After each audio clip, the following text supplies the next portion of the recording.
Welcome to Tyrompers No Limit Podcast. Ladies and gentlemen, boys and girls, thanks so much for tuning into Tyrompers No Limit Podcast. Guys, today we have a very special episode. I'm really fired up for this one and super grateful for these young men coming on here today to share their expertise. So I put out a tweet a couple days ago, and we had some back and forth and some really good, healthy discussion that I kind of wanted to continue here. So I invited both these gentlemen on. They have very impressive backgrounds. And today we're going to talk about creationism versus atheism versus Big Bang. Where do we come from? Some of the bigger questions in life. And so I'm really excited to bring these guys in. The main thing I wanted to do is not bring somebody who's so far in one camp that they'll never listen. And I think both of these guys, what I love about them and really respect and admire is they debate. And so we're going to run this in a debate style format. One's going to talk for 5 minutes, another 5 minutes, and we're going to have some back and forth. And I hope you guys enjoy this style format. So let's dig in. So first off, introducing my man over here, Stuart Sims. He's got the Christmas tree in the background. He's looking fresh, man. Stuart is a father, a husband. He's got a BS in psych from the University of Houston. His interests are consciousness, philosophy of the mind, effective neuroscience, and the free energy principle. This guy is sharp as a tack, and I'm super grateful for you to come on, Stuart. Anything else you want to tell the people before we get rolling? Well, my interest is basically consciousness, but I think today we're going to be talking about sort of the implications of the free energy principle and the metaphysics of creation and the Big Bang and origins of the universe and little questions like that. just some little stuff. I love consciousness too. I think we have to make a point to get to that at some point. That's a very fun topic. My other man up here, and I gotta say, Stephan, I love that you got the lion in the background, man. I have lions in the background on most of my YouTube videos now. Big lion fan. But we got Mr. Stephan Joseph. I love this man. He is a husband and a father of 3 with another on the way. Congrats, brother. He serves as a young adult pastor at New Hope Church in Florida. He attended Trinity College in Florida. And he says, I love wisdom, not victory. He wanted me to mention that. So I appreciate you coming on, brother. Anything else you want to tell the people before we get rolling? Yeah, I mean, I'm not a professional debater. It's my first public debate. All right. So, like I'd said, this is sort of a compressed format. We're going to go through a lot of different topics. I guess if there's any follow-up questions, I'm sure that Stuart would feel the same way. Just sort of ask us. We can send you links and articles and things you can look at from people who are probably smarter than all of us combined that have debated some of these things and looked into it. So I would just say that there might be some follow-up needed, That's a great point. And I'll go ahead and link all of you guys' Twitter info and everything below too. I follow both of these guys. Give these guys a follow on Twitter too if you guys are watching this. And if you guys are ready, let's hop in. Now, I told them before they said who's going to go first. I have a number written down between 1 and 100. So one of you guys say a number, the other one say a number. I have the number written down. That'll be who goes first. Stuart, you want to go or you want me to go? 43. 51. It was 11. Oh, I like your Hitchhiker's Guide to the Galaxy reference there. Yeah, you caught that. I did caught that. I can already tell you guys are way smarter than me, so this is going to be fun. We're going to learn a lot. All right, so Stuart, you're going first, correct? Right. All right, man. So the first question, and this actually came from a viewer when I posted this on Twitter. It said, hey, can we start with some similarities and then you highlighting some of the differences also in the creation and the Big Bang, and in your estimation, kind of what is the main difference and your reasoning behind that? So you got 5 minutes. Go ahead, my man. Okay, well, I'm going to kind of throw a curveball into that since I don't think either creation or the Big Bang is a reasonable explanation. In my view, I think the most reasonable explanation is the universe is eternal and it wasn't created. And when you juxtapose that with the view that God is eternal and not created, I think it's much more reasonable to think that an eternal universe exists rather than an external God that's just as complicated as the universe, but wasn't created either. So I've never understood why you would push back the origin to a God when there's explanations that exist within our understanding of the universe itself. So that's basically my thesis is the universe wasn't created, and the Big Bang, I think the information that leads us to think the Big Bang was the beginning of the universe is not the beginning of the universe. It's the universe. I think the universe is secular. It expands and contracts. in a way. I don't know. Did you guys look at that orange theory that I sent you? I did, yeah. I'll Yeah. address that. Yeah. So sort of a universe that sort of recycles the energy through a singularity at the middle. And I think that's what we're seeing when we see that light, what they call the Big Bang. But yeah, that's basically my position is the universe is eternal. It wasn't created. It always has been and always will be. That's just what reality is. Hmm. Could I ask a quick follow-up then, Stuart? Would you say that both those positions would require some faith then to either believe that something came from nothing, whether we call that a god or the universe? I guess that would require some kind of faith, right? Well, I think in my view, that's kind of woo. It's like creating a new variable to explain something, even though we have no evidence for that variable. Saying we don't understand this, so I'm going to create this variable to explain it. And there's no sort of epistemic causal graph leading to that. It's just something that sort of you popped into existence to explain something you don't understand. So my process has always been take the things that are verifiable, the things we know exist, and within that context, try to explain things. And when you start creating external things that we have no evidence of, there's no epistemology that leads to that. I don't find that to be a reasonable explanation. Once you cross that line from what we know to sort of just what I think of as woo, like I'm sure Stephan's going to talk about dualism a little bit and his belief that God exists in a spirit world completely separate from the physical world. That's sort of the Christian ontology, the dualism of the physical world, and God doesn't exist in this physical world. He exists in the spirit world. So in my view, that's an unnecessary bifurcation. I don't think that's necessary to explain what we want to explain here. Okay. Could I ask a follow-up too to that then? And thanks for explaining that. That makes sense. Do you believe then that humans have a soul, or do you just kind of believe we're like a computer? When we cease to exist, it just kind of cease to exist and the universe keeps going and going? I think that the word soul, the word spirit, that entire concept, all those concepts are synonymous with consciousness.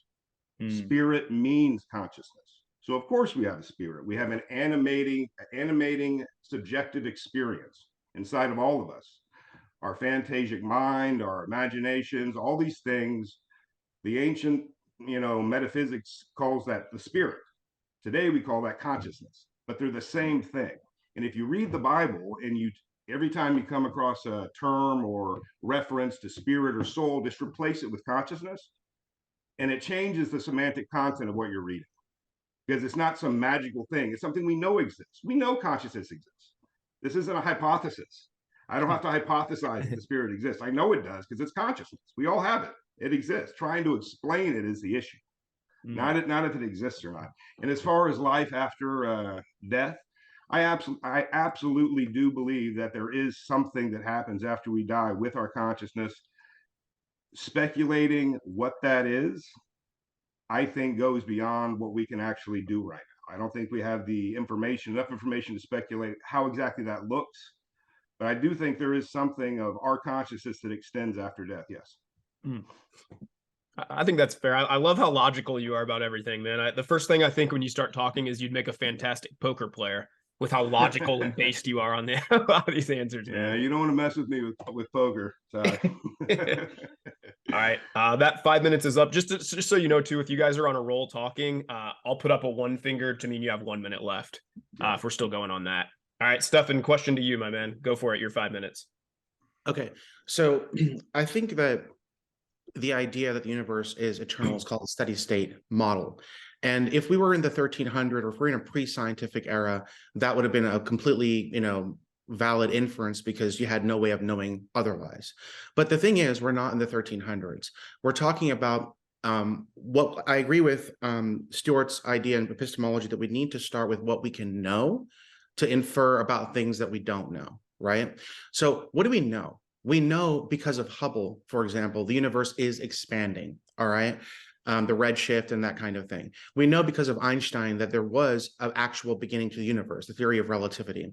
So unless we want to throw out all of modern science and ignore it all, matter of fact, when Einstein originally saw this in his theory of relativity, he was so freaked out because he was kind of he really liked this guy named Spinoza, and Spinoza was very similar to what Stuart's saying, that there was this consciousness and matter that went back into eternity, that Einstein had an existential crisis, and he actually fudged the numbers to try to make it to be a steady state universe, and he called it the greatest mistake of his life, because he was taking his presuppositions and trying to force it onto the science, right? But the reality is, no, science had a beginning. Science had a beginning, but the universe had a beginning, all right? So this is observable, testable, repeatable based on the data that we see in the world. I would mention that he mentioned the orange theory, and the thing is, this is with respect to Stuart, this is not a theory by a scientist. This is actually by a guy named Christian Bredi. Well, he's a toy maker. You can actually look him up. He made a cool visual, which he thought was a cool thought experiment, but it wasn't at all an attempt to be a scientific explanation of the universe. The problem, well, let me finish making my case, and then we can go to the cross-examination point, all right? So it's very simple. Anything that begins to exist had a cause, right? The universe began to exist. We know this because of the different things I mentioned to you about modern science. Therefore, the universe had a cause. The cause had to be outside of the universe, as he mentioned. It had to be something that's outside of time, space, matter, something of enormous power, and something that's personal, because the universe isn't eternal. If it was an impersonal force and it always had been there, if the effect is there, then the cause is there, the effect is there, right? So a choice was made at some point. So we know it's personal. This is completely in line with Genesis chapter 1, verse 1. In the beginning, right, God made the heavens and the earth. So in the beginning, that's time.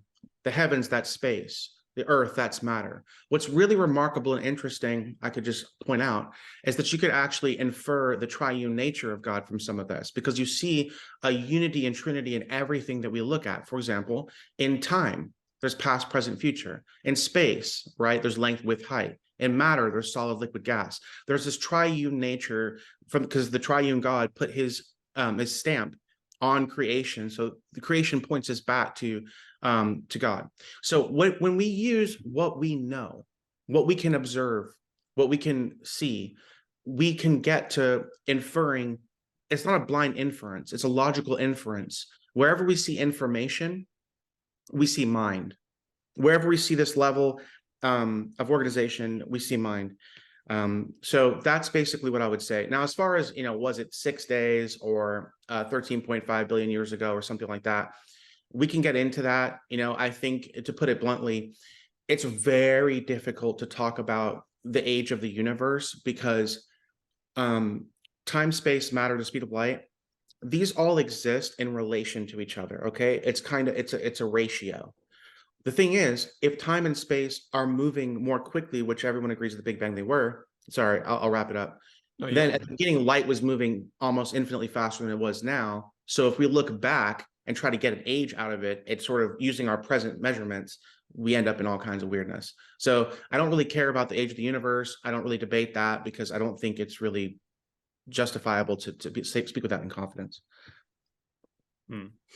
That's fair, man. I appreciate that. It's going to be harder for me to push back on you because I just coming into this, I think I should let everyone know, and anyone who follows me probably does know that I've studied a lot of these things too. I'm very interested in them. But I guess, Stephan, the question I had for you real quick then is, you make great points, man. And the Bible says that, we can see God's creation. And to me, it does. It speaks to me when I see it now, but it wasn't always that way, right? And so why do you think, if that's the case, so many people that fall on the side of science believe in the Big Bang or believe in this other way and don't kind of fundamentally come to Christianity then? I don't think the Big Bang and Christianity have anything to do with contradiction with each other.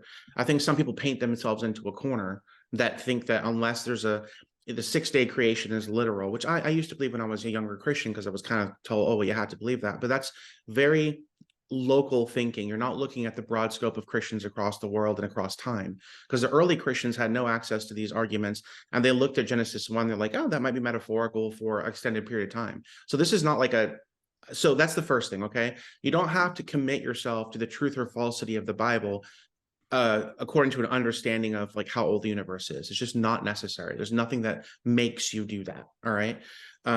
We don't take the Bible literally in every instance. We always take it in context, if that makes sense. If Jesus says, I am the door, we don't think he's literally a door, but we take it in context to understand what he's talking about. So I think what you're asking is, they typically call this argument for the hiddenness of God, right? If God is real, why does it seem like he's hidden in a certain way? And I think the answer to the argument of the hiddenness of God is the blindness of man. When we look at the fact, and we're not talking about, pre-scientific arguments, we're talking about modern arguments. We know how information theory works. You do never, ever get a signal out of noise. All right. And I'll leave it at this. I know I'm answering a little bit long. You ever heard of SETI, where they're pointing satellites out into space to see if they can pick up a signal to see if there's extraterrestrial life? And we'll talk about this in a different segment, right? Our entire modern world is based on this basic premise. You can tell the difference between signal and noise. You can tell the difference between what they call Shannon information, which is like random pieces of information that happen to repeat, A, B, A, B, A, B, you know what I mean? And actual information. The quick brown fox jumped over the lazy moon, right? You can tell the difference. And so I think that the intuition about the world being designed and intentional and there being information is correct. I think we talk ourselves out of it, or we suppress it because we want to do what we want to do. And some people can't find God for the same reason a thief can't find a police station. You know what I'm saying? There's a pre thing. I don't want to deal with that. And some people, I'm not saying everyone, but that can be a thing. Yeah. All right. That's fair, man. I appreciate you answering that. All right, let's kick it back to you, Stuart, for the 5-minute lightning round, man. How would you respond to a lot of what Stephan was just saying? Bring it, Stewie. Let's go. Well, first of all, I'd respond to the claim that the Big Bang is a settled science and the universe had a beginning, and this is proven by relativity. I disagree with that. I don't think that's correct, and I think most physicists would agree that that's our best guess, given the evidence we have. But if, and you mentioned the orange theory and how it's not a scientific theory, and I'm not claiming it's a scientific theory. It's the general idea that I find compelling. This idea that the universe is a cycle, like everything within the universe is a cycle. It would make sense that the universe itself is circular. And the way that the orange theory sets up that sort of basic premise is what I find interesting. And let's just take for a moment the idea that orange theory is correct. How would we tell the difference between a Big Bang where nothing all of a sudden became something and all energy being funneled through a singularity at the middle and exploding out? Our physics can't tell what happened before the Big Bang. So we don't know if there was something or nothing. So this claim that there was nothing and all of a sudden there was something, I don't think is correct or reasonable, given everything we know. Because again, you're creating a incident that defies our understanding of time and causality. And it seems you're doing it to try to reinforce this idea of an external God. And I think that's basically where the problem falls in for the metaphysics here is I don't think an external God is necessary. It creates a variable that has no connection to anything we understand from science. It's completely disconnected. And you're creating it to try to explain sort of the internal metaphysics of our universe. So you're creating an external variable that cannot be verified, understood, measured, or quantified at all to explain the universe, which to me is not a reasonable explanation. There's no way that I can argue about a universe that is of spirit, as you put it, that has laws, rules, whatever, that I have no ability to understand or even guess what it could be. So I have no way to have a conversation about that because you're leaping across an epistemic gap and creating something that has no causal link to anything I understand. And I don't think it's necessary. I think the problem here is the belief that God created the universe. And if you remove that presumption, you no longer have to create this separate reality that is spirit that has nothing to do with the physical. the need for that completely drops out in your metaphysics. And I think there is a much more reasonable and understandable explanation for God, the concept of God, the reality of God. And I do believe that God exists. I just don't think God created the universe. I think the universe has always been here. And the God that we as human beings interact with exists here on earth. God is not a God that created the universe. The God of earth is more in line with what the ancients called Gaia, the mind of all the ecosystems, the entire biosphere creates an entity, which we call God. And we are part of that. He is part of us. The way that our biology is organized in a nested hierarchy is exactly how ecosystems are organized and how the biosphere is organized. And we know Earth exists. We know biospheres exist. We know consciousness exists. There's no reason to create an external universe where God exists when we have all the answers right here in front of us. It's just the Christian metaphysics has always had this dualism. And I think that's because the concept of spirit has always had this woo to it. So you kind of had to create this woo universe where it exists. But if you look at spirit as consciousness, what you come up with is that God exists in a realm of consciousness, a realm of mind. And God is, like they say, God is not flesh, he's spirit. God exists in a dimension of mind. Just like I have an imagination in my mind. When we talk about going to heaven, what we're talking about is returning to that infinite dimension of mind created by the mind of Gaia. And this has nothing to do with the creation of the universe. This is a local phenomenon, in my opinion. And I think I always like to say, keep your ontology local. Let's try to understand what's happening here and now, and stop thinking that we're gonna figure out the entire universe with our metaphysics and our understandings. So I think we're shooting way beyond our range. Let's just try to figure out what's happening right here, right here on Earth. And then maybe, someday we'll have enough foundational knowledge to understand the universe.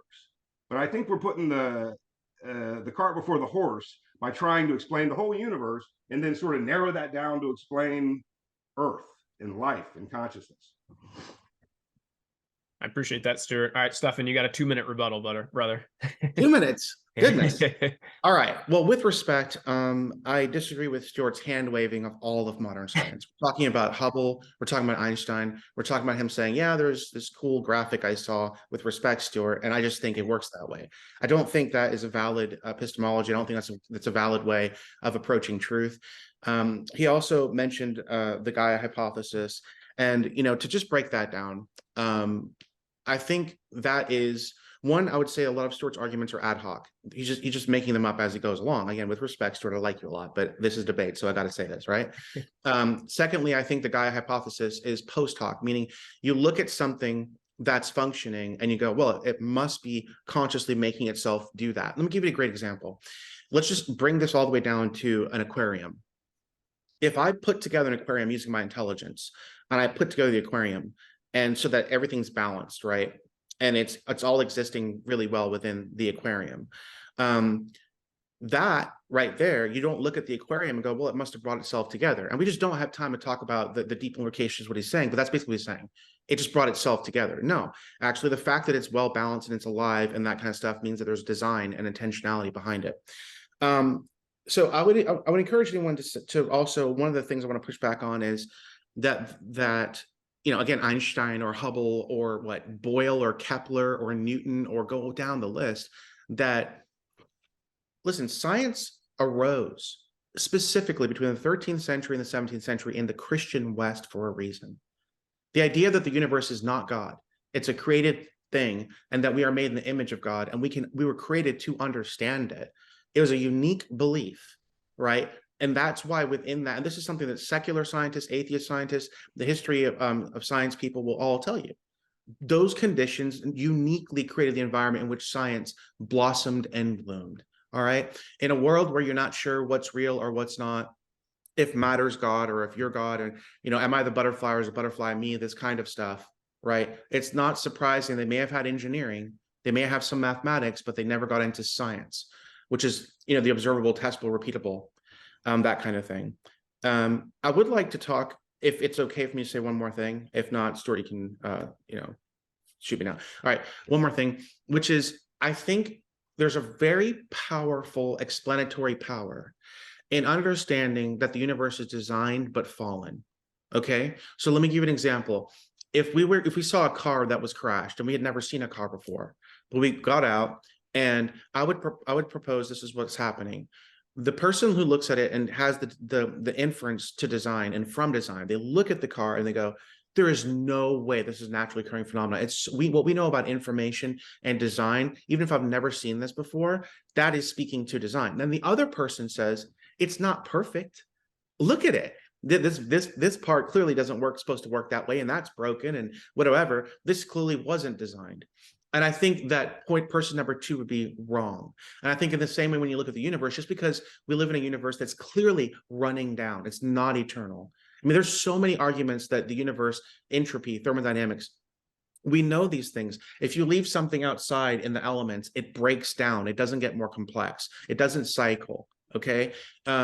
So all of modern science is based on these things, that things are running down, things are aging, things are breaking down. We see such a universe, which means it had a beginning, right? And we see incredible order and beauty and complexity in the universe. And we also see tragedy and horror because we live in a fallen universe.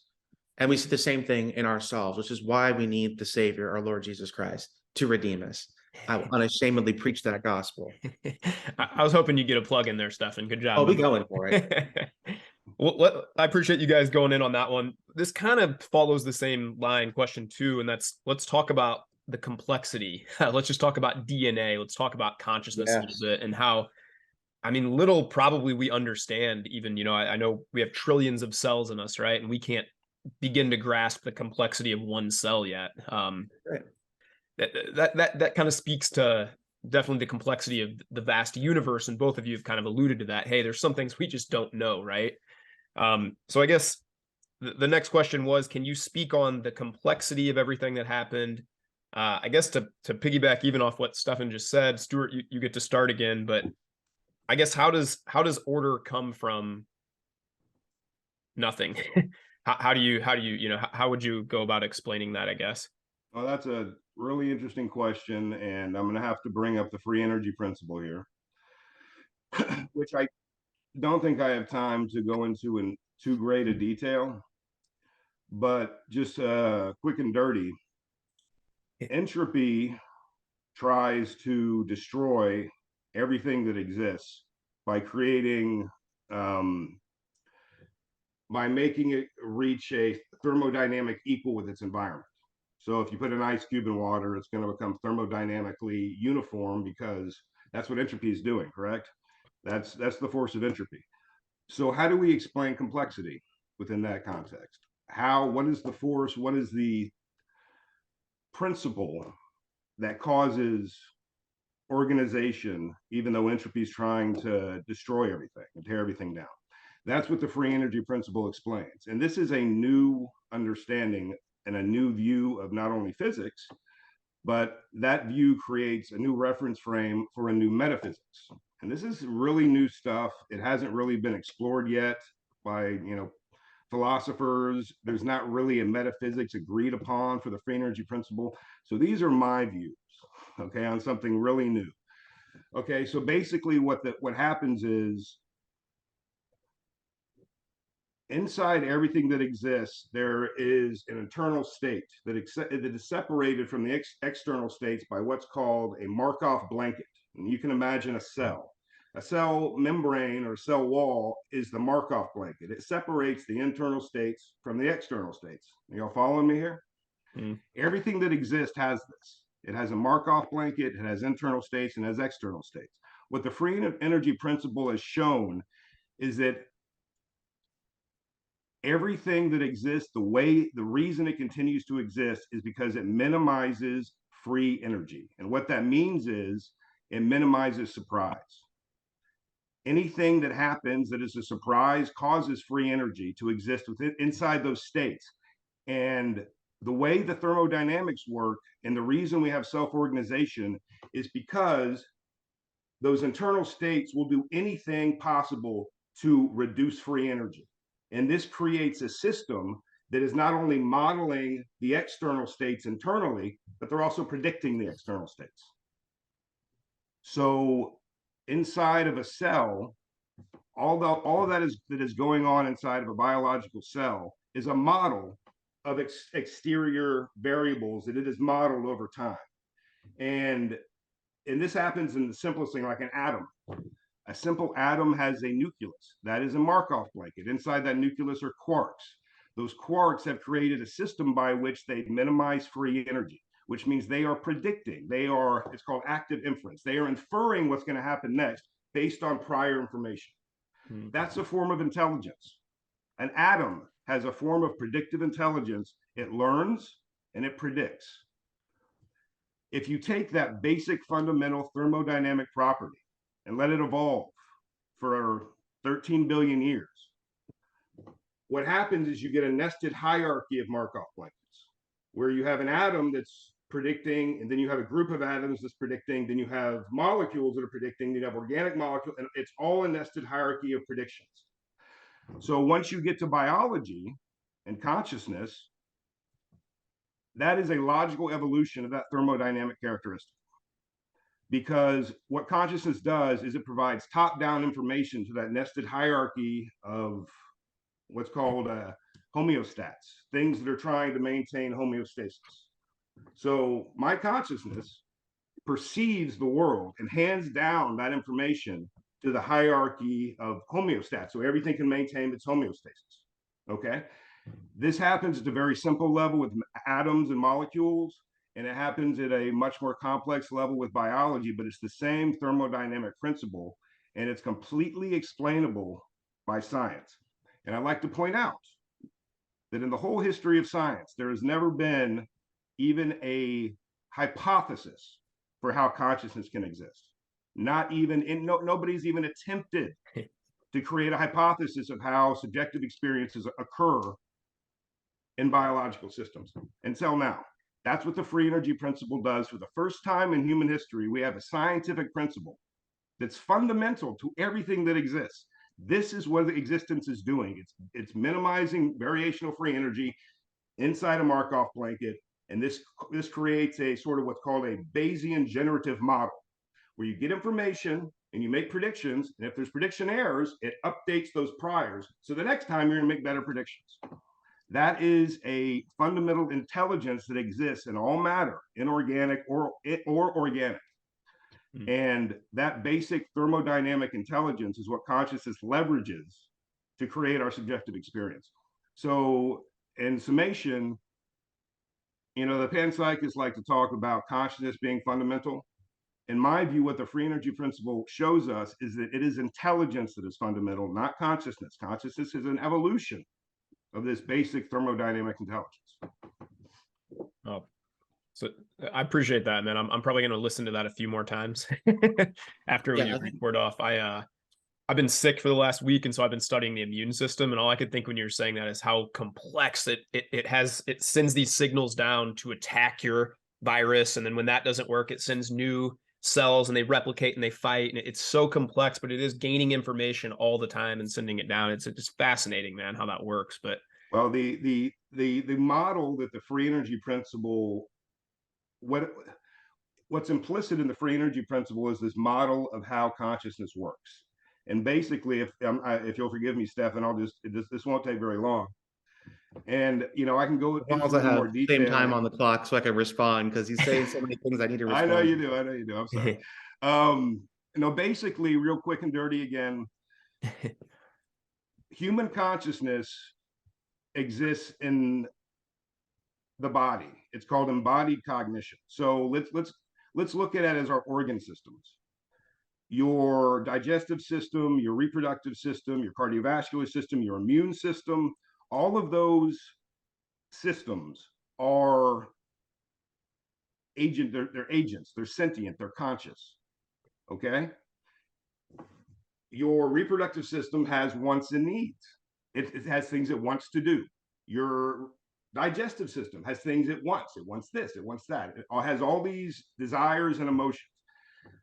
what happens is our brain aggregates all of those consciousnesses into one metacognitive self, you, but it's an aggregation of embodied consciousness. Okay, so it's a hierarchy of consciousness within your body, and the brain turns it into this metacognitive unitary narrative self, which we call, your personality or whatever. And that is basically the organizational architecture of all consciousness. It's a nested hierarchy of consciousness. It's never just one consciousness. I know it seems to us like we had this unitary consciousness. You're Ty, I'm Stuart, he's Stephan. But in actuality, we are a collection of conscious entities that our brain aggregates into this narrative self. Hmm. Yeah. All right, 6 minutes on the clock for you, Stephan. I'm ready to go. Okay, Go for it, brother. Let's go. All right. First thing I want to do is I want to just get Stuart. You're the one that sent me to Friston, correct? I believe it's Carl Friston. Is that his name? Carl Friston. He's the guy who created the mathematical formalism for the free energy principle. He's a neuroscientist. That's right. So we have to acknowledge he's an authority on this topic. And what I'm going to argue here is that if you listen to Friston, what Stuart is doing is he's taking something that Friston does explain about existing systems, and he's making a logical leap into inorganic systems. So I will quote Friston, and I will drop the video links to anything I quote from Friston. So you can see in the last 3 days, I've been doing my homework. All right. So about the 28-minute mark of this particular video, he says, you cannot get to origins from the current thinking about free energy. You can only talk about already evolved complex systems. I hear that again. You can only talk about already evolved complex systems. You cannot get to origins using the free energy hypothesis. So that's the first thing I want to say. The second thing I want to say is that Friston in another talk implicitly admits that just because, let's assume now we do have the brain. All right, we do have a complex organism that's taking in information. The problem is garbage in, garbage out, because we actually use the Bayesian inference model for intelligent artificial intelligence and machine learning. So your results are only as good as the information you put in. Okay, this information never arises spontaneously. It is a product of a designer putting information in, telling the computer what to search for. And yes, they will use the Markov blanket, which is basically to say, I have this piece of information that I was given. It didn't come out of nowhere. It's this. And I'm going to filter out anything that doesn't match that and try to build on this. The problem with that is that there's a logical, a formal logical fallacy in Bayesian inference models, because again, garbage in, garbage out. It can be valid or it can be false. And if there's nothing higher, if there's no God who put a telos or a purpose or a reason into the universe, right? It would just be garbage in, garbage out. You wouldn't get information. It doesn't work by itself. The other problem I want to mention in my time as two other problems. One is the problem of the one and the many. You heard him say that you're not one consciousness. You're basically as many consciousnesses as there are atoms in your body. Is that more or less? No, you don't think that's true. So, No, but you did say earlier that each atom has a level of consciousness, correct? No, I think he was saying each system, correct? Well, the way it happens in consciousness is it's called a modular nested hierarchy. It creates modules, kind of like an atom is a module, a molecule is a module. It creates modules of nested hierarchy of Markov blankets. So that's why I think it's a good way to look at it. The organ systems, I don't know if it's actually correct. Those are actually the modules, but it's the best way I know how to think about it. Yeah, but Stuart, not to interrupt you, but I read carefully your written introduction to what you believe, and I listened to you. And one of the things you said is that your view is that baryonic matter, which is just basically protons and neutrons, not electrons, is fundamentally intelligent, etc. Okay, so what I'm saying is the logical implication of this is that the more neutrons and protons, and for some reason I don't know why electrons aren't included, but okay, the more of them they are, the more intelligence and therefore consciousness you have. So that the logical implication of this would be the universe, and you've said that it's top down and bottom up. The universe would be the highest intelligence because it has the most of these. Then you'd have a galaxy would be less intelligent, but more intelligent than, say, the Earth. That would be more intelligent than say the humans on the earth, etc. And I think the problem with that is then someone that's 600 pounds is by definition more intelligent than someone that's 120 pounds. Because if all consciousness is something that is tied to the number of atoms, if you're saying consciousness and matter coexist and that's it, and their interactions and that's it, then, and I'm not trying to misrepresent you, I'm saying based on my understanding of what you've said before, that would be a problem. So the problem of the one and the many, like you said, even if I were to grant you, okay, and again, you would admit this is something that you're inferring, it's not something we have any scientific evidence for, that the 7, major organs or something kind of come together into this brain consciousness. Then what do you mean by I? The last thing I would say, and I'll end with this, one of the logical fallacies common to the atheistic worldview is called the reverse gambler hypothesis. Look that up, the reverse gambler hypothesis. It's a formal logical fallacy in Bayesian logic. And let me give you a simple example of what that means. Pretend, have you ever heard the argument, of course we live in a universe where everything's infinitely complex and everything is geared towards human life, because if it wasn't, then I wouldn't be here. Have you guys ever heard that argument? It's a very common argument. Well, let me explain why that's a logical fallacy. If you're in World War II, you're captured, you're put up against the wall, 100 trained SS guys are pointing guns at you, ready, aim, fire, and you're blindfolded. They fire, and you're not dead. They take off the blindfold. You look around you, is a perfect outline of all the bullets, but nothing hit you. It would be literally insane to go, well, of course that they didn't hit me, because if they had hit me, I wouldn't have been here to observe it. That's the reverse gambler hypothesis, okay? It's when you see something like that, it's a logical fallacy to go, well, it had to have been this way. And the case is, no, it did not have to be this way.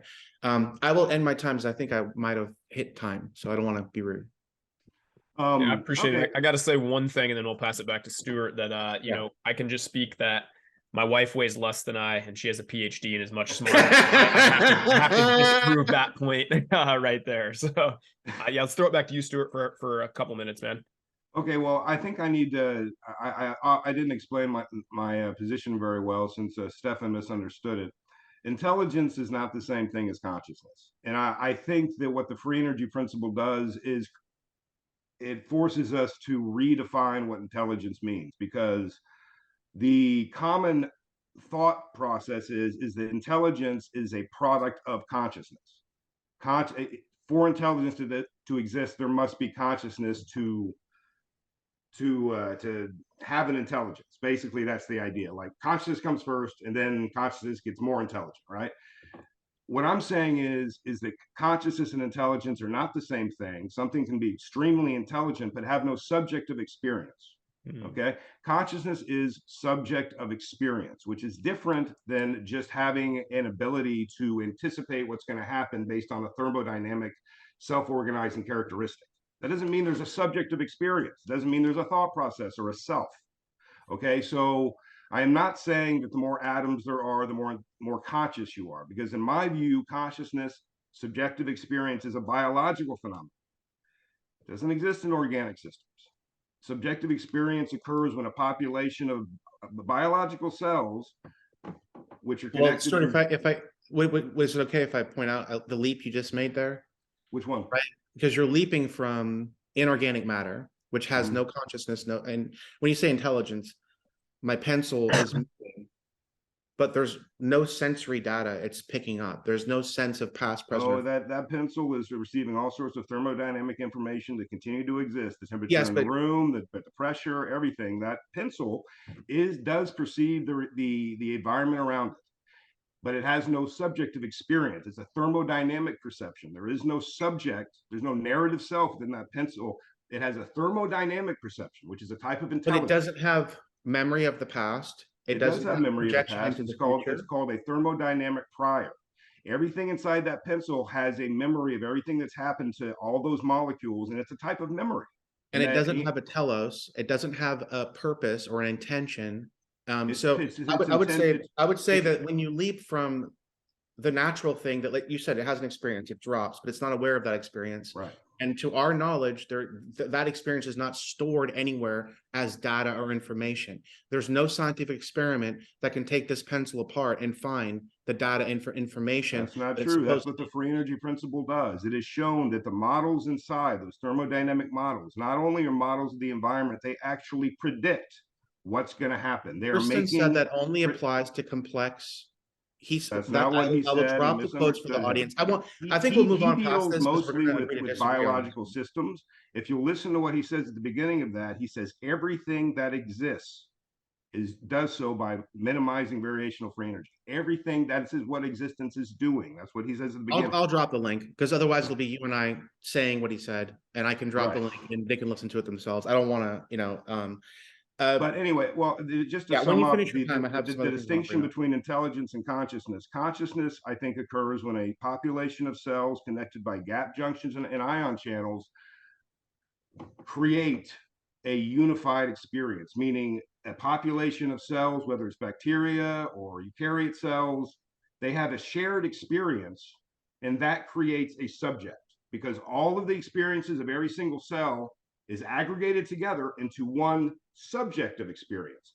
If you have hundreds of cell populations, all of them having a subject of experience, that's a hierarchy of cells, a hierarchy of consciousness, which is modular. There's modules of it. It's not every single atom.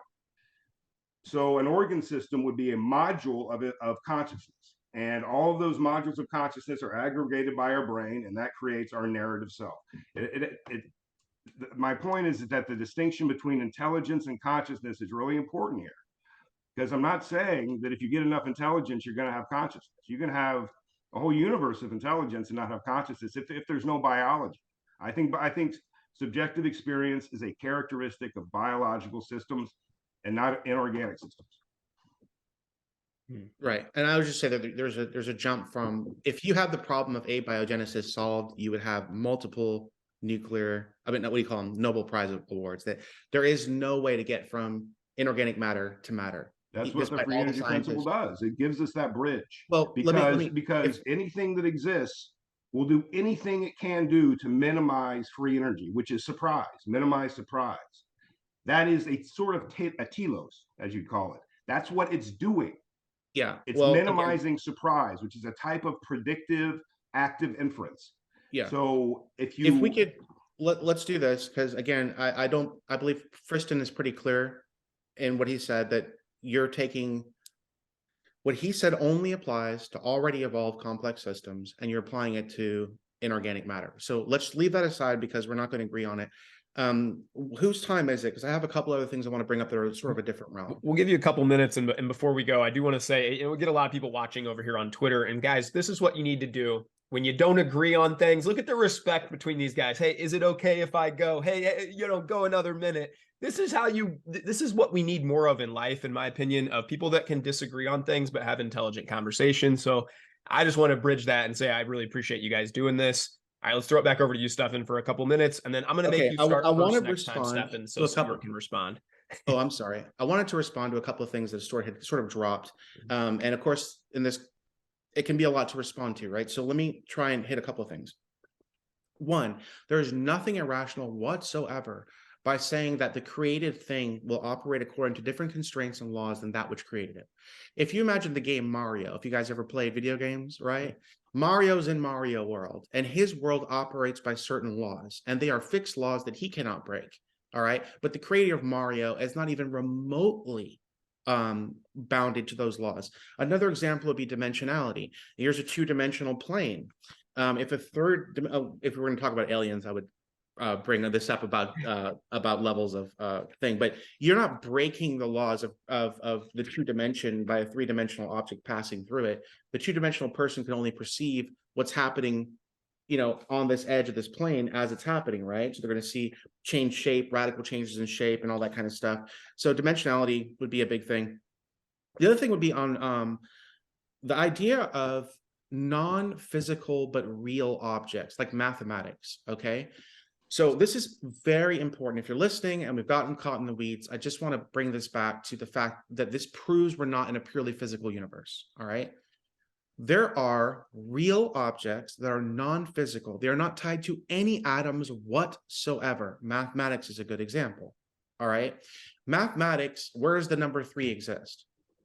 It doesn't exist anywhere, but mathematics is real. Matter of fact, it would be false to say, well, we invented mathematics to try to like retrospectively explain things. No, actually, mathematics explains the physical world in such a way that we can use it to make predictions about the future. So it's a real, not an apparent, but a real correlation between something that is a non-physical but real entity and a physical entity. So the idea that they can't interact or that that's some kind of logical mumbo jumbo is absolutely false. And I think we can prove that.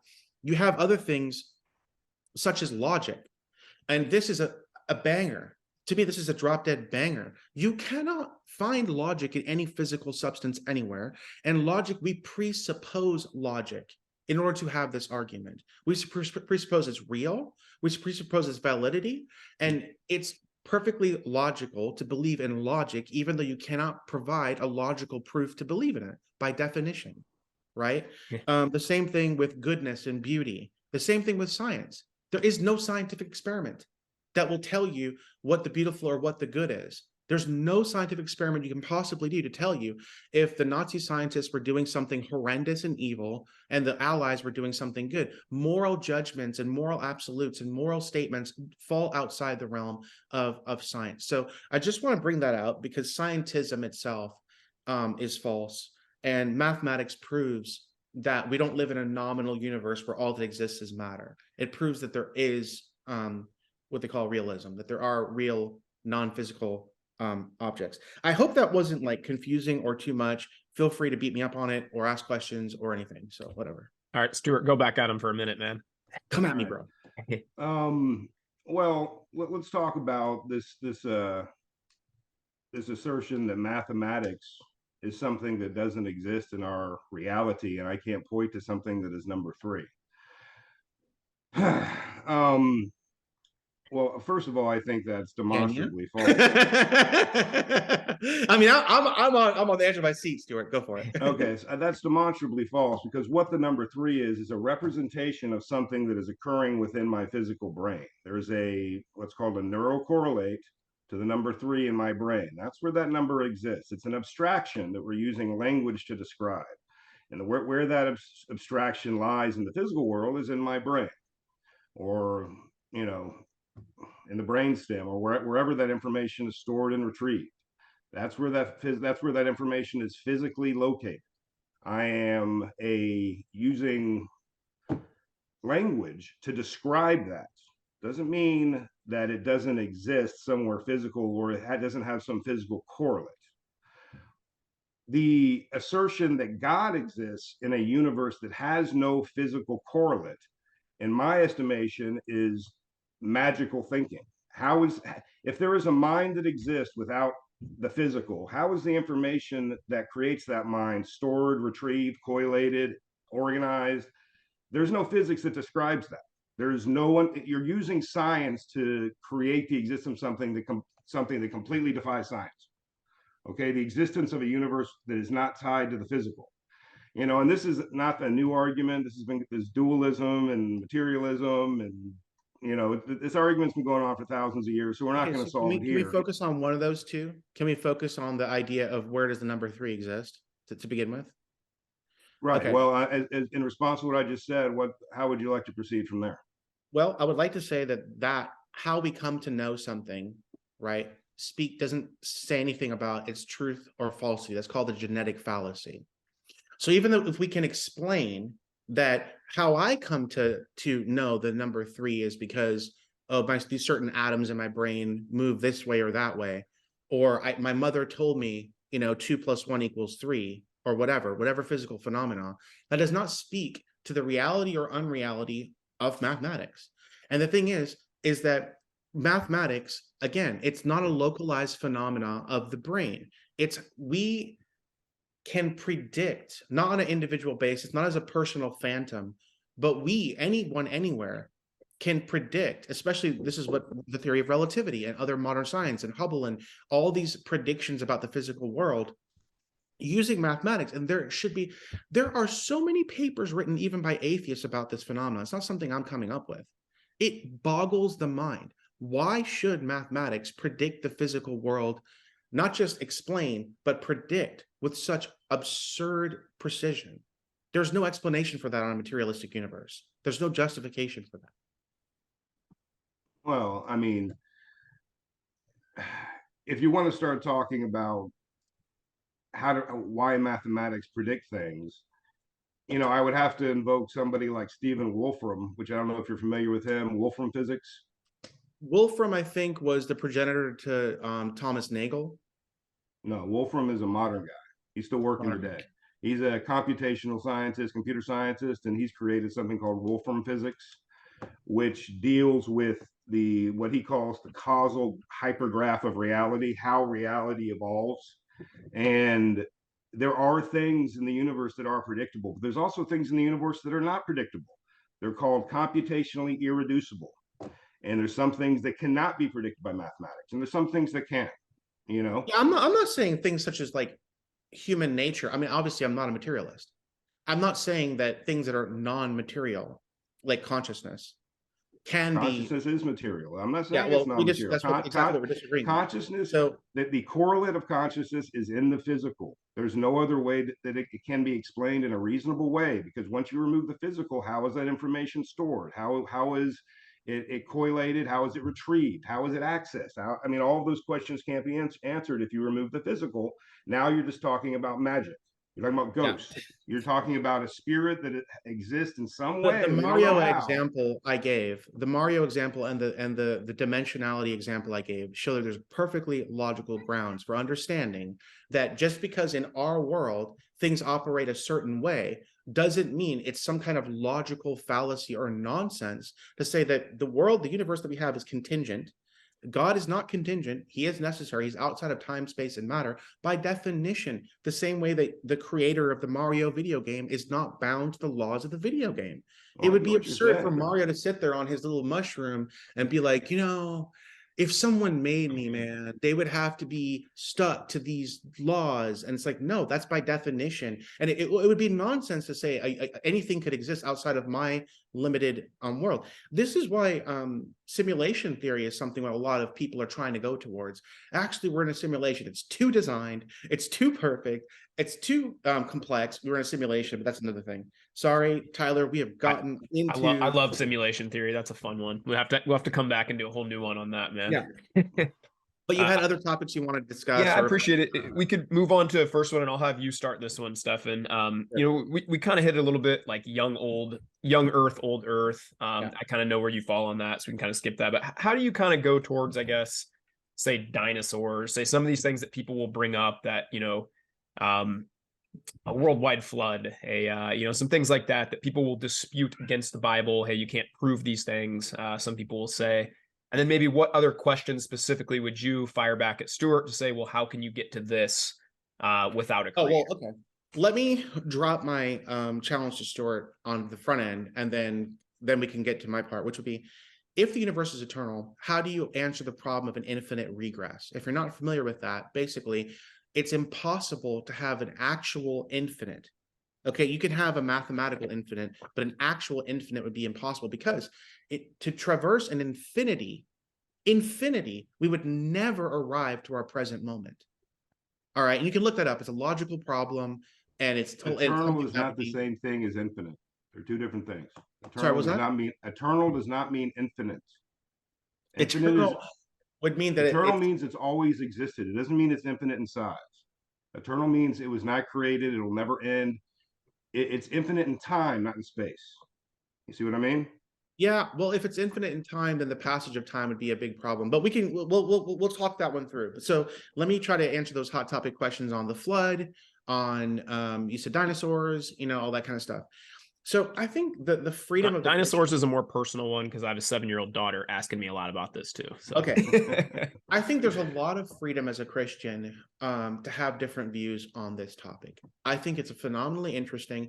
And just for the sake of making this conversation interesting, I'll drop a couple of bangers on one side and a couple on the other. Okay. So on the side of, if someone were to want to say, look, the bottom line is, at the beginning of the universe, because time, space, and matter move in relation to one another, and it was moving so fast, any attempt to look backward and try to say, well, this is for sure the exact age of the universe, right, is, we can know it started, but to get the exact date, it's kind of weird, because the whole mechanism is expanding, and then even there's evidence the universe is expanding and increasing to expand. The rate is increasing, right? So what I'm saying is, because of that, because of what we know, there are some things that don't make any sense, guys. For example, we find dinosaur bones that on the one hand you could date and say it's 75, 80 million years old. On the other hand, we're pulling out soft proteins from inside the bones. What? We have polystrate fossils, for example. You have a tree that's fossilized, standing straight up through millions of years of sediment. What? You have, I mean, there's so many things that sort of don't exactly line up with one theory or the other. You know what I mean? And so that's what I'm saying. As the Christian, I think the jury's out. I think if there's nothing wrong with looking at the evidence and going like, look, I know God did it. I know it didn't cause itself. I know it's designed, and I am happy to be like in the tradition of all the Christians before me that did science and keep up on things. I think there's, as far as DNA, it's a wonderful book called Signature and Cell by Stephen C. Meyer. There's Michael Behe that does stuff on DNA and that kind of stuff. So I would just say that to your daughter, just be like, look, we don't know when it happened. We know that it happened, and we know that God did it. You know, that's the best way I would go about doing it, and just encourage them to look into the different options. As far as Noah and the flood, again, you got different kinds of conflicting evidence on that. It's wild. When you look up any standard textbook on how a fossil is formed, okay, they'll tell you it has to be covered almost immediately by heavy flowing water with sediment. That's how it has to happen. Why? Millions and millions of buffalo were killed in the Midwest in the 1800s or what have you, right? There's no fossils of them. Why? You fall over, you rot, you die, the bones decompose, the birds eat you, the bugs eat you. You know what I'm saying? You have to be in an anaerobic environment where there's no oxygen or anything getting into it immediately. The second thing is you see these huge concentrations of dinosaur bones as if they got swallowed in a flood. They were all like circulating around, and then boom, you have a massive singular deposit.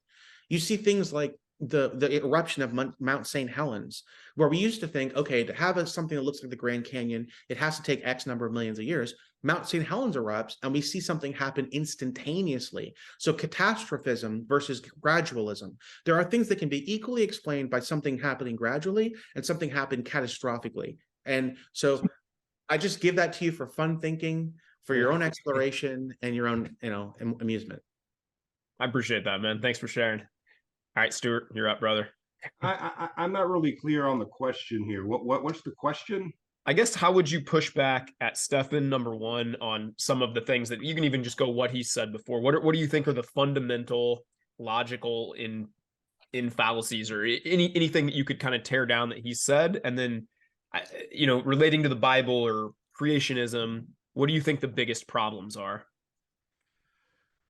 Well, I don't think that creationism is a reasonable hypothesis given the evidence. As far as, what is it, 5,000 years old or something? I mean, I think we might be off a little bit in how we've dated the age of the earth, but we're not off by, 14 billion years. I think that we've done our best to gauge the age of the planet, and we're probably off a little bit, but I don't think we're off that much. And I don't think it contradicts anything in the Bible, since, as Stephan points out, Jesus is not actually a door, and 6 days is not necessarily 6 days as far as our understanding of what a day is. Perhaps God exists in a different temporal dimension where 6 days is a million years, and that's just how the people that wrote it down misunderstood whatever information they were getting. I have no idea. Obviously, I wasn't Or understood, there. as the case may be. Yeah. As far as the flood goes, you guys checked out the Ancient Apocalypse show on Netflix? It's Graham Hancock. It's called Ancient Apocalypse. Well, he goes into something called the Younger Dryas impact hypothesis, which is basically this idea that about 12,800 years ago, at the end of the last ice age, there was a massive global catastrophe. And that's why in almost every civilization that is, that has survived, as far as the information from those civilizations, all mention a flood or some sort of catastrophic event. So if I could jump in on that, because I think we might both find this interesting. That is one of the most shocking sort of things when I was researching this as a younger person and trying to figure out what I believed. It really did strike me that around the same time in human history, around the world, regardless of culture, they all have a story of a great flood. Yeah. I mean, everywhere. Yeah. So I was like, well, are they all lying independently? No. Something happened. And actually, there's scientific evidence. It's called a black mat layer in the geological record. Right at 12,800 years ago, there's a black mat. You can actually see it in the geological strata. Something occurred. We're not sure exactly what. There's a lot of hypotheses. A lot of people think that we went through the torrid meteor stream and we got smacked by hundreds of huge meteors that pretty much destroyed every ecosystem on the planet. Like 50 or 60% of the human beings died. We had a huge extinction of megafauna like mastodons and saber-toothed tigers. It was an extinction event. And it happened about 12,800 years ago, and human beings lived through that. And it could be what the Bible was describing as a flood. I think it was a flood. And I think it's exactly what happened. And there's a lot of other cultures that talk about bringing animals into a safe place, two of each. And it's not just. Well, they also talk about, Stuart, they also talk about that before this event, that people lived extraordinarily long periods of time. Yeah. Like, it's weird. You see all these are like, oh yeah, this person lived, Enoch lived to be 800, How cool would that be? There's Book of Enoch stuff. There's all kinds of, dude, can we get into UFOs? Yeah, we'll get into that next. We'll get into that now. I love seeing you two agree too. And how cool would it be to be like, yeah, like give your son a little credit, man. He's only 440. He's just warming up. He'll hit his stride here in the 500s, Well, Tyler, both me and Stephan are both trying to answer questions as best we can. So, I'm always interested in other views. I'm obviously wrong about a lot of the things I think, but this is just my view. I love hearing your thoughts, as Stuart. best I can, and I appreciate any other views. Because believe me, I need help. This is complicated stuff. So I appreciate everybody's views. Yeah, I think if any of us really understood this, man, I mean, you can watch the smartest minds in the universe talk about this stuff, and we're all searching, right? We're all trying. Yeah, I go back to I believe, and this is just my belief, we're all created with a hole in our soul, and I search the ends of the earth, man. Be that money, be that women, be that status, be that poker, everything, and nothing really made me happy, content, full peace until I found and kind of submitted to what I believe is a creator of the universe. But again, I don't push my stuff on other people. I just kind of live my life the way I'm going to live my life. And I'm very interested in other people's perspectives all the time. I will say the same thing for me before I became a Christian. I wasn't like nice, like Stuart. He's a nice person. I wasn't nice. I agree with that. I was actively hostile to Christians, actively vicious toward them, because I thought they were the one thing stopping the progress of the universe, man, or whatever. Okay. Right. And that's a great point. I got into the occult. I got into, pharmakia, which is like messing with LSD and different types of psychotropics and whatever, trying to like find, whatever. Basically, because I thought the answer could be anything but Jesus. I was willing to go anywhere and do anything but Jesus, because my understanding of Christ was so poisoned by not only the media growing up, but my experiences with an abusive household, where they would throw God's name onto it every once in a while. You know what I'm saying? So I hated God by proxy. I hated Christians, and I was actively hostile to it. And I will tell you, I don't have time to go through my whole testimony, but I will tell you that there was a moment where God confronted me, and I realized I was literally having preternatural evil experiences. So before I believed in God, I believed in the devil, because I was having actually evil experiences that could not be explained in a naturalistic way. And I was trying to find a way to explain them or deal with them outside of God. And basically one night God confronted me and showed me that my messing, what is it they say, if you stare into the void long enough, it'll stare back, kind of thing. I had opened these doors so much and so long that things were actually coming back, and I was, being tormented.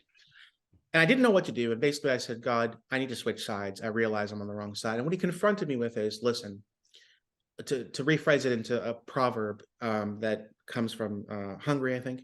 If you stumble over hypocrites, get off the road they're walking on. And the road of the hypocrite is, I was very self-satisfied seeing what was wrong with everybody else and justifying myself before God because of this person's hypocrisy and that person's hypocrisy. But he confronted me with the fact that I had sinned. I did not do what I knew was right. I would face him on the day of judgment, and it won't be finger pointing time. It'll be me having to answer to God. And that's when I didn't know what to do, but he gave me a vision of Christ. I know that's supernatural and that might make somebody wrangled, but that's what happened. I was in my own bedroom and I had a vision of Christ crucified for my sins. And I understood that penalty needed to be paid, and he did it out of love. And when I gave my life to Christ and I confessed my sins, those powers of darkness broke. My heart was transformed. I fell in love with God. I loved Christians. I loved people. I loved my enemies. I even love my ex-wife. That's a longer story. I don't hate her. I really don't hate her. Well, definitely prove God's exists. That's a miracle. If anybody's listening, that's a miracle. I don't hate my mom who abused me my whole life. I don't hate my father. There are people who have done me dirty, bro. But when God's forgiven you, when you've received Christ and his Holy Spirit, his love, it is overwhelming, your ability. He does a supernatural thing. So obviously my goal for this debate is everybody repents, becomes a Christian, gets born again, and goes to heaven.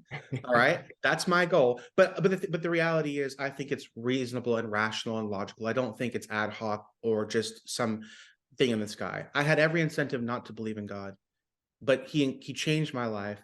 And now I realize the reasons were there all along. That's the problem, the blindness of man, not the hiddenness of God. I appreciate you sharing that a lot, man. I can resonate a whole lot with that too, man. I do want to say, I got about 10 minutes and then we can wrap up. Yeah, so here, I'll give a little outro, and then you can hit aliens on your way out if you want to.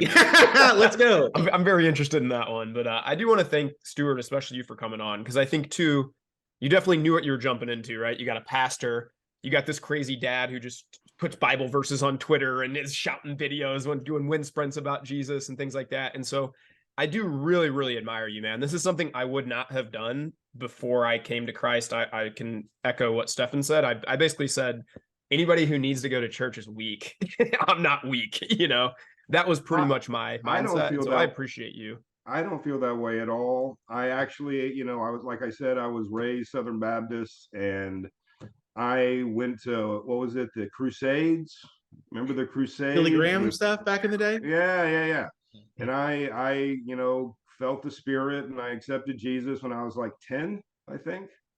But as I became a teenager, I became less enchanted with it. But I mean, I am happy for anybody who finds a way to understand to be a human being and finds a way to love being a human being, no matter what it is. And I'm not going to judge anybody, because being a human being is hard. It's very complicated. That's right. And anybody who finds any way that makes it better for them without hurting other people, I'm all for that. I am not here to proselytize my view.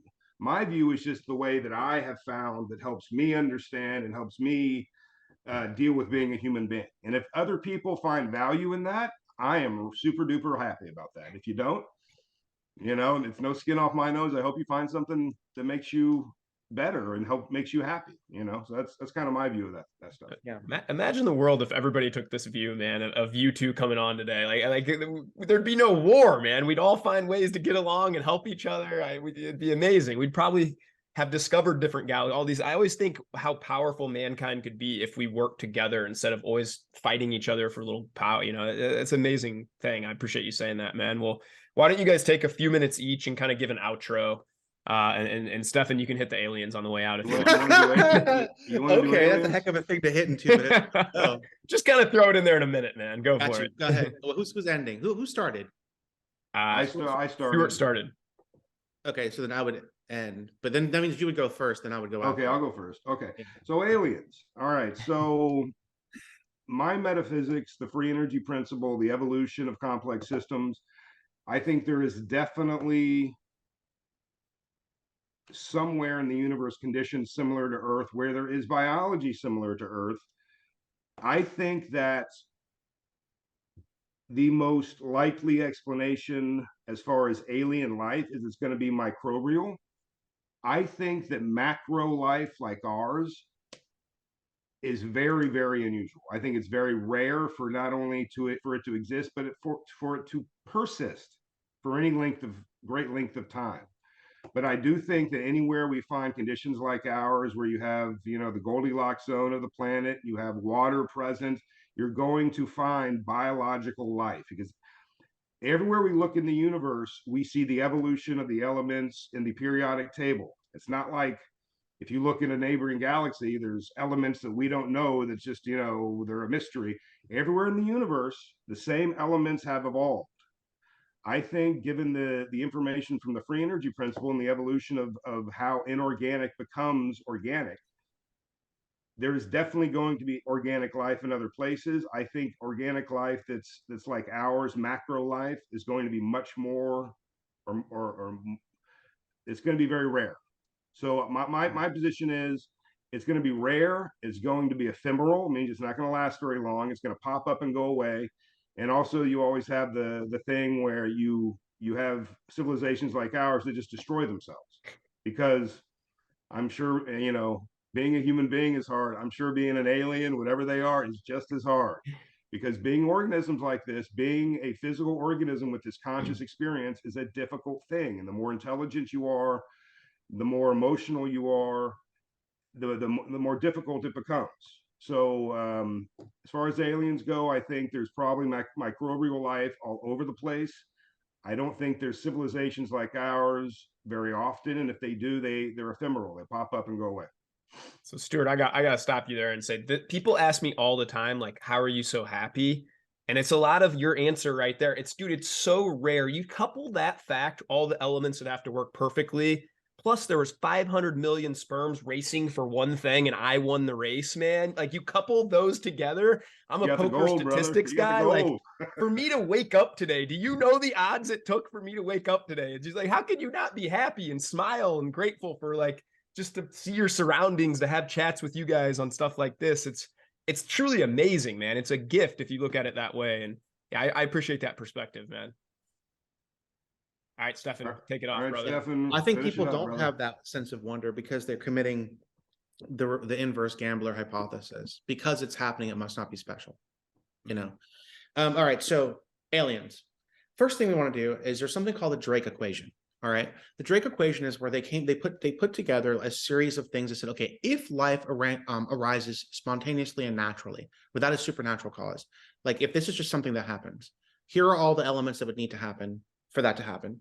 Here's how long the universe has been around as far as we know, and what do we get? We get that the universe should be banging with life. Everywhere you go, there should be advanced civilizations. And even if they rose and died, we should be swarmed with signals from all these millions and millions and billions and trillions and trillions. It should be Star Wars or Star Trek all over the place, all the time. And we should be overwhelmed with life. I mean, basically what they're saying. But the problem is, it's called the Fermi paradox. Ain't nobody there. Ain't nobody there. So I think those two things in conjunction shows the hypothesis that life arises simply by naturalistic means is false, and that we are a special creation. This earth and heavens and earth were created, but the earth was created to be inhabited specifically. So what does this do with the concept of aliens? If I believe that life is unique to the planet Earth, and all our available scientific data shows that is the case, because he said the Goldilocks zone, because basically it's just unique. It's unique. Our star is unique among all stars we've ever looked at. Our planet's unique among all planets we've ever looked at. It goes from the macro to the micro. This is a unique thing. Now, this is where you would have to journey with me, if you will. So dimensionality. I mentioned this earlier because I knew we were going to get to aliens.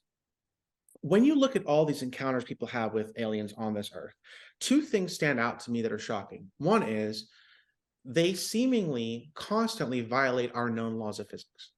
All right. And secondly, encounters with them, by and large, they have a specific message. Odd.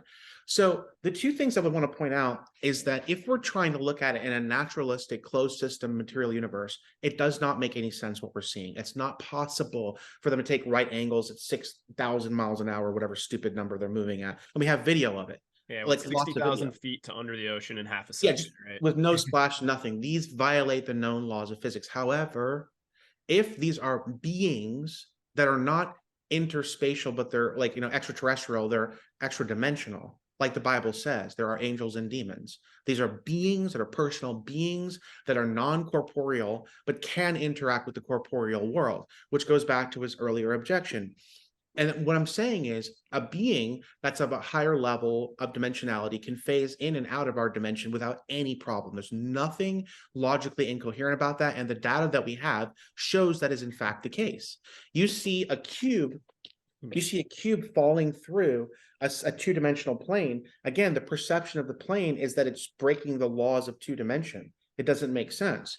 So another thing that I would say that if I can hit these two other things, I believe that they are primarily demons because the Bible warns that in the last days, especially, this whole world is wrapping up, it looks like, that there's going to be lying signs in the heavens and the earth. There's going to be a world false religion. There's going to be people looking to anything but God to worship.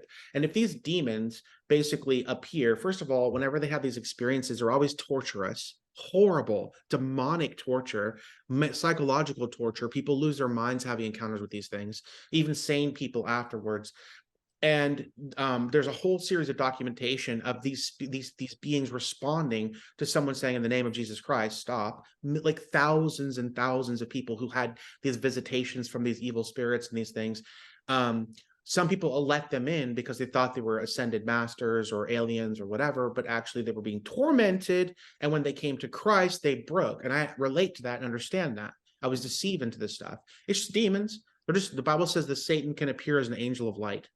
Okay, so he'll appear as something that you want to go toward that's supernatural, but the content of the message and its interaction with you is demonic. It will never point you toward the fact that Jesus Christ is Lord. It will always tell you that you're God. These spirits, and that is a very, very specific message that you find in Genesis chapter 1, where Satan said to Adam and Eve, God's telling you not to do the wrong thing because he knows you'll be God. You'll be like God if you do it. So it's a very weird congruence between the first appearance of a fallen angel and these supposed spirits that these supposed aliens people are interacting with, and the messages they're coming forth. So I would say that. I appreciate that perspective. I've actually never thought of that, and I've read a lot of YouTube rabbit holes on that. I was of the opinion, I would say pretty recently, until I couldn't really explain it. And then once the US government started really actively denying it, I trust our government so less that I was like, okay, it has to be them because they'll throw a smoke screen at anything, right? But that definitely makes some sense. I'll have to think about that a lot more. I'll send you a link to a guy named Chuck Missler. He has some wonderful stuff on this. And Stuart, you might be interested too, because he was a scientist and he just talks about some of this weird phenomenon. How could we possibly understand it? It's really cool. So that's awesome. Well, I got a couple minutes left. Anything else you guys want to say on the way out? I want to say, Stuart, thank you so much, man. Oh, thank you, Stephan. I really enjoyed talking to you, and I'm so happy that you have found this peace with Jesus, because trust me, I've seen a lot of, I worked on an EMS on the back of an ambulance for 4 years in college, and I worked a lot of psych, and I worked a lot of drug addicts, and I've seen a lot of gnarly stuff, a lot of human suffering. Yeah. So it's really good that you dug out of that hole and you found something that gives you peace in life, and I'm happy for you, brother. That's amazing. Thank you. Well, just so you know, he's always there for you too, man. Just a call away. Just a call away, bro. Just a call away. Jesus, I love that guy. I think that's a good way to wrap up, and I really appreciate you guys coming on. I always try and keep my podcast around an hour, but this one I knew would probably go quite a bit longer. I could probably sit here and chat with you guys for 4 or 5 hours. One of the things I recently did was I used to pop an edible about once a month and kind of take a walk and write a gratitude letter, and I'd eat some snacks. I gave that up a while ago. What I'd really love to do is pop Good job, Tyler. for about 10 more hours, but I recently gave that one up. But I appreciate you guys so much coming on. Stuart, Stephan, again, we're going to link what these guys do underneath. Any info you guys want me to link underneath too? Oh, I do want to say, I do have a YouTube channel called The Sane Pentecostal, and it's niche. If you're a Christian and you want to listen to stuff that will challenge you spiritually, and I might do some stuff. If you guys are interested in apologetics for some of this stuff, follow-ups on this conversation, just hit me up and I can do videos on it. So The Sane Pentecostal. Hey, we'll And if definitely link that anybody, below too, Stephan. I appreciate it. Stuart, what can we link for you, man, besides oh, Twitter? no, it's just if anybody who's interested in the free energy principle and some of these ideas I've been talking about, there's a great book called The Hidden Spring by Mark Solms, Solms. The Hidden Spring is a great book, and it kind of goes pretty deep into how the free energy principle works and how it's related to consciousness and so forth. So anybody who is interested in the new metaphysics that's created by the free energy principle, you should look into it. It's pretty cool. Man, it's neat. It's neat that we're living in an era, almost 2023 now, where three dudes just from random parts of the country can just connect on a Twitter site and come here and talk about these big complex issues and then put that out into the world and share that. So super Amazing. grateful for you guys coming on, man. I learn a lot from these things. I don't always watch back a lot of my podcasts. I'm very, very honest. I will definitely watch this one back. I appreciate you guys coming on a lot, and just want to say thanks for everybody out there listening. Go be kind to others, go bless up. That's how we change the world every day. Hope you learn something from this debate. If nothing else, take away that you cannot agree with somebody on everything. You can still be civil. You can still be kind. We can still get along with each other. So, I hope you guys go have the greatest day of your life. Thanks for tuning in.